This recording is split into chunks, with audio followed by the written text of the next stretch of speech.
Spring हमारे यहाँ के लोगों के लिए बहुत ही इम्पोर्टेंट है, इसीलिए चाहते हैं कि हमारे स्रोत कभी ना सूखें। अगर स्रोत है तो जीवन है, नहीं तो कुछ नहीं है।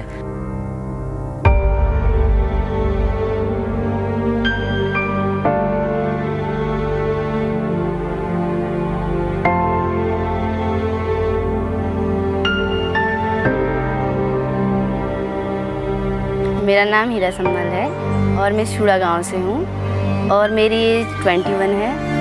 मैंने इंटर किया है। स्प्रिंग पत्थर और मिट्टी के में जो जमाव पानी होता है, भूजल भंडारण, वो ज़मीन के अंदर ही होता है और एक्यूफर बोलते हैं उसको। उसी से पानी मतलब जो बाहर उसको अपना रास्ता बनाता है।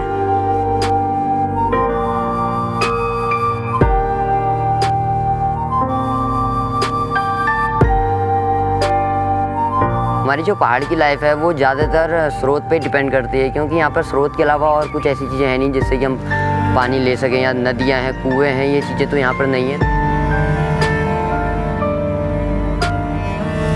पहले जब हम छोटे तब देखते थे कि बारिश बहुत हल्की बढ़िया बारिश होती थी, एकदम हल्की हल्की से, और वो जिसकी ज़मीन के अंदर जाती, जिससे कि हमारे स्रोतों का डिस्चार्ज बढ़ता था।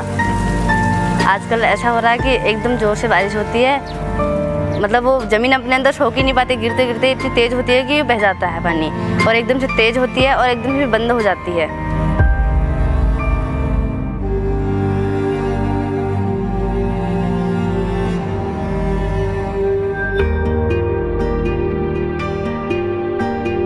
पानी का मेन तो ये है कि उसका कैचमेंट एरिया ही उसको मतलब रिचार्ज कर सकता है। मेन तो ये है।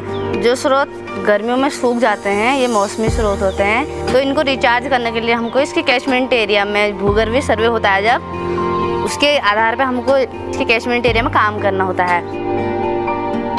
पहले हमारे यहाँ एक जल उपभोक्ता समिति गठन की हुई, मतलब लोगों ने ही चुना, लोगों को 7-8 लोगों की समिति बनी, जो मतलब वहाँ के लाभार्थी थे स्रोत के।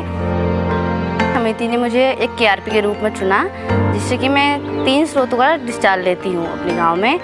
और फिर उसके बाद भूगर्भीय सर्वे हुई कैचमेंट एरिया में कि कहाँ पे क्या काम होगा।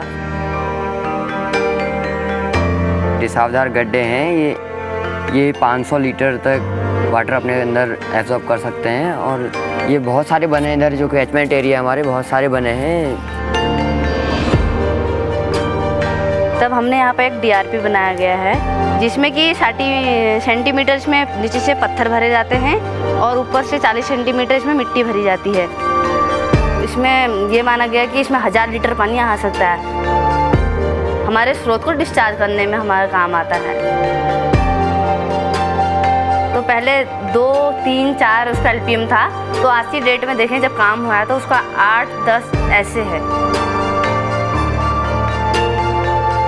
तो जैसे हमको सिखाया गया, उसके बाद हम स्कूल में बच्चों को भी सिखाते हैं, प्रैक्टिकल करके सिखाते हैं। एक मॉडल लेके आते हैं और उसमें बताते हैं कि टोपोग्राफी होती है, उसमें पेड़ पौधे अगर अधिक ना हो तो पानी सीधे ऊपर ही सतह से बह जाता है। अगर वहाँ पे हम काम मतलब पेड़ ज़्यादा लगाएं और वहाँ पे हम ये PPT वगैरह बना दें तो हमारा पानी मतलब रुक सकता है। स्रोत है मतलब वो ज़्यादा लंबे समय तक हमको पानी दे सकता है।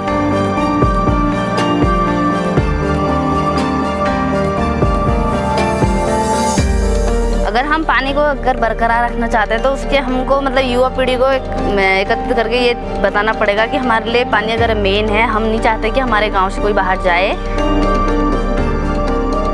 हमको स्रोतों का मेन ध्यान रखना पड़ेगा।